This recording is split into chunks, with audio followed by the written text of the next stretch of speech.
Do you see I'm analyzing the test results? This is how we go about it.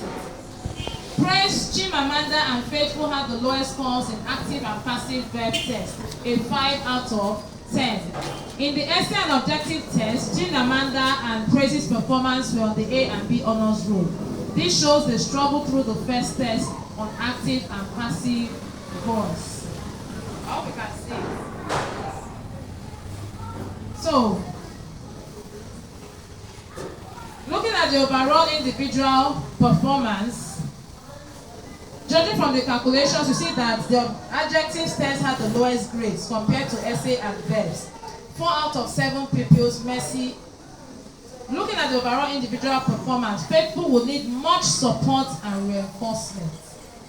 So I know that Faithful will need more support and reinforcement. Now, for the key insights of poor performance, identified in describe and give actual examples of the mistakes pupils are making and what their misunderstanding or misconception could be. Now, for you to have this, you need to go after the test. You come back and like, okay, Viola, how are you? Wow. So, what happened here? What was your challenge? You got 4 over 5. What happened? See that you forgot. You investigate and know what happened. I'll show you a video here. I think on my other phone. I don't know how to. I'll show it later. But now you have to describe and give actual example of the mistake. You wrote the test, right? So you give the actual mistake that you observed on that script. So here, adjectives are descriptive words and as such should be easy, right? But some find other forms of adjectives confusing. Some of them, instead of demonstrative adjectives, there's misconception. So those, that, these are demonstrative adjectives. But here we see misconceptions of some students. Now let's look at the first one. I love red apples. Now the child puts I love apples. I love red apples, sorry. I love red apples. Instead of these and those, the child just puts I love red apples.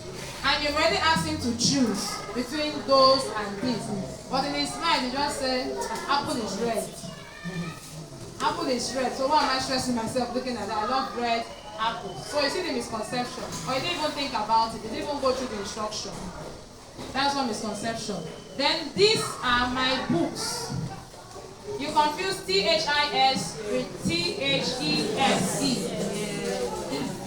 And sometimes THERE,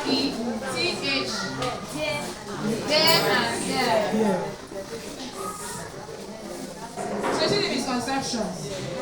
I forgot those stick on the table. The people use those instead of that. I forgot that stick on the table. Right? So this other question, identify the types of essay through the title. So I gave them a title, The Missing Orphan. A bright and sunny day in the middle of the night. So when you are teaching essay, you give them the characteristics of an essay. And I said, okay, just by this title, what type of essay is this? The Missing Orphan is a descriptive essay. But the child wrote narrative essay. So after